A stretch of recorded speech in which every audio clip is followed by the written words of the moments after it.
Hello and welcome to another episode of Elephant English Podcast. Today we're going to be following some speaking questions about where I live. So we're going to be talking about my house and my city. The first question is, do you live in a house or a flat? At the moment, I'm living in a flat because I live in a city and flats are a lot cheaper than houses. Question number 2. What is your flat like? So my flat has 2 bedrooms, a small kitchen, a normal-sized living room and a small bathroom. One of the rooms is a bedroom. It has a bed in it and a wardrobe, but I use the other room as an office, so it has a desk and a chair so that I can use my computer in it. Question number 3. Where do you spend most of your time at home? I spend most of my time in the living room because it's the biggest room of the house and I really like it. I have a sofa in there and then I have my TV, some shelves for my books and a dining table with 4 chairs.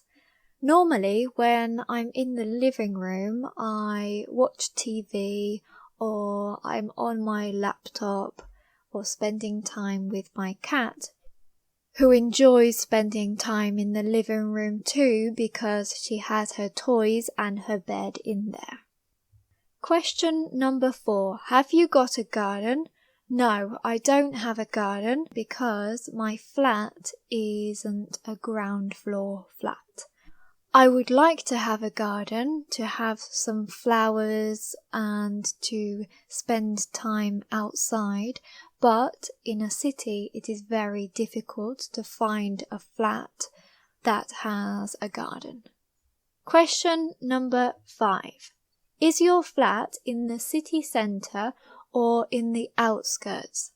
My flat is in the city centre. I think that it's good to be in the centre of the city because everything is close to your house. So I have supermarkets, hairdressers, chemists, restaurants and cafes all near my house.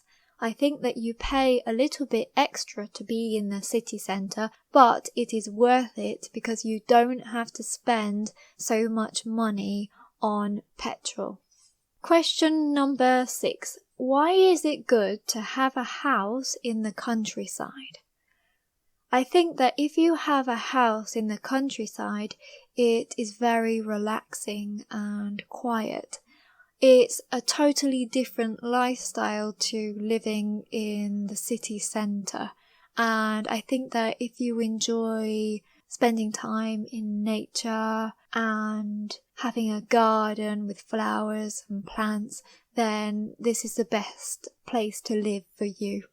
However, I think that when you are young and you want to spend time doing more cultural activities such as visiting museums or going to the gym or learning about the history of the city, then it is good to be in a city rather than in the countryside in the middle of nowhere. But I know that a lot of people really love this lifestyle, and I think that in the future I would love to live in the countryside rather than in the city. Question number 8. Is it important to have a big kitchen and why? I think that it would be nice to have a big kitchen, but I don't think that it is necessary. I think that the more space that you have and the more cupboards that you have in the kitchen, the more things you will have. And I would prefer to be more of a minimalist in the kitchen because I think there are a lot of utensils and gadgets that you don't really use on a day-to-day basis.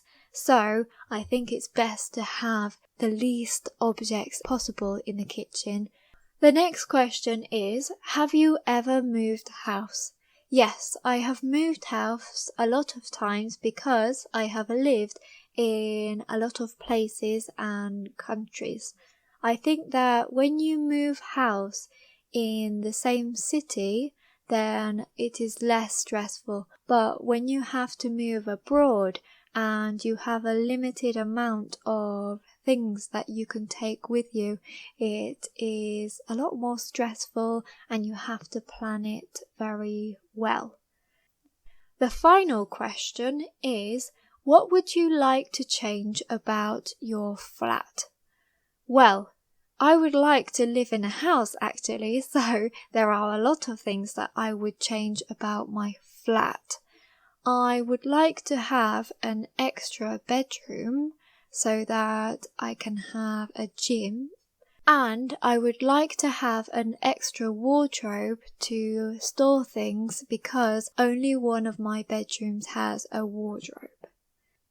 In today's video, we have talked about where I live and what it is like living in a flat. If you have liked this video, please press the thumbs up button and subscribe to my channel because I make a lot of videos similar to this one. I have made some activities based on the vocabulary that I have used in this video, and you can find that along with the transcript in the description box below. Thank you very much, and I'll see you in the next one.